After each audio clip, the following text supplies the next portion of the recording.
The Prime Minister has fully apologized to Canadians. He used the words, "I take full responsibility." There was a difference of opinion on what a family friend is and the definition of the Act, but the Prime Minister isn't disputing the Ethics Commissioner's findings and fully accepted them, which is why he apologized to Canadians. It's why he said, "I'm going to take precautionary measures going forward so something like this never happens again." Any additional questions I heard in there from the opposition are certainly questions that can be asked at question period, and I have no doubt they will be asked at question period, not to mention being asked across the country in town halls directly to the Prime Minister. Using this format, our Ethics Committee, to relitigate questions that we're going to hear in question period, I don't think is appropriate. I think this committee should be focused on substantive changes to the law.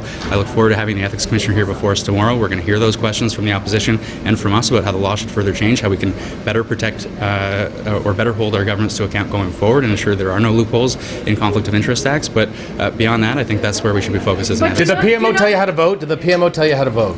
They did not. They never do. And as you may know, I certainly wouldn't listen to them. It's fine for him to take questions in roundtables.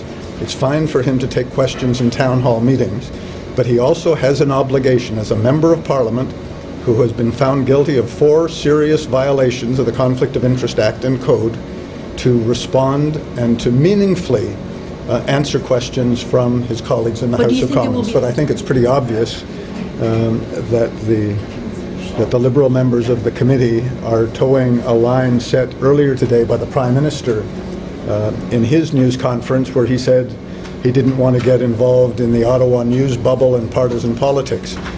I think fairly strong arguments were made by all 3 of us on the opposition side. We have clear and open questions that we want to put to the Prime Minister. What we were told today is town halls and question period are just going to have to do. We've been asking these questions in town halls and in question period. We haven't been getting answers. I think Mr. Trudeau is more than capable and competent enough to come to a committee and do his job. The Liberals say no one from the Prime Minister's office told them what to do. Come on. They just happened to come up with the same talking points in English and French, almost verbatim. They all happened to have no opinion. Well, 4 out of the 6 had no opinion at all and just simply voted all together as a bloc.